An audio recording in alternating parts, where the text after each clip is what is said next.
그러나 내 어머니의 태로부터 나를 특정하시고 그의 은혜로 나를 부르시니가. 그러나 내 어머니의 태로부터 하나님이 나를 선택하시고 나를 은혜로 불러주셨다, 이렇게 이야기하고 있는데요, 어머니의 태중에 있을 때 여러분이 할 수 있는 건 아무것도 없습니다. 여러분이 어떤 선을 행할 수도 없습니다. 어떤 의로움을 내보일 수 있는 것이 아무것도 없는 상태가 언제입니까? 어머니의 태중에 있을 때입니다. 바울이 내가 어머니의 태중에 있을 때 하나님이 나를 선택했다, 이 말에는 나는 구원을 받는 데 있어서, 하나님의 의롭다 하심을 받는 데 있어서 나는 아무것도 한 것이 없습니다. 다윗이 쓴 시 중에서 시편 51편은 다윗이 밧세바와 간음을 한 후에 회개하면서 쓴 시가 되겠는데요, 그 중에서 5절 말씀을 읽어드리겠습니다.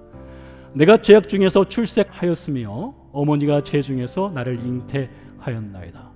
내가 죄악 중에서 출생하였다, 어머니가 죄 중에서 나를 잉태하였다라고 하는 보다 근본적인 그 죄의 뿌리를 가지고 다윗이 하나님께 회개하는 것을 볼 수 있습니다. 이 다윗의 고백을 통해서 볼 때요, 어머니의 태중에 있을 때 아무것도 하지 않은 존재가 우리 인간이기도 하지만 한 걸음 더 들어가면 어머니의 태중에 있을 때부터 우리는 죄인이었다는 것입니다.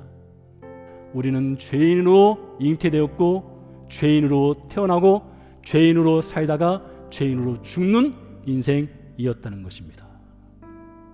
그럼에도 불구하고, 그러나 하나님은 나를 선택하셨고 나를 불러주셨고 나에게 은혜를 주셨습니다. 사랑하는 성도 여러분, 그런 의미에서 볼 때에 여러분과 제가 어떻게 구원을 받았습니까? 어떻게 우리가 하나님의 은혜 안에 들어왔고 우리가 믿음을 고백하고 하나님으로부터 의롭다 하심을 얻었습니까? 여러분, 그 근거를 어디에서 찾으시겠습니까? 로마서 1장 말씀에 의한다면 우리는 하나님의 진노 아래 놓여서 죽을 수밖에 없는 인생이었습니다. 로마서 5장 말씀을 빌어서 얘기한다면 우리는 연약하였고 죄인이었고 하나님의 원수였습니다. 그럼에도 불구하고 하나님은 은혜로 우리를 불러내셨습니다. 그러니 여러분, 우리의 구원의 근거, 믿음의 근거, 의로움의 근거는 우리에게 있는 것이 아니라 오직 하나님의 은혜에 있는 것입니다. 이것이 우리를 죄로부터 자유케 하는 복음의 핵심인 것입니다.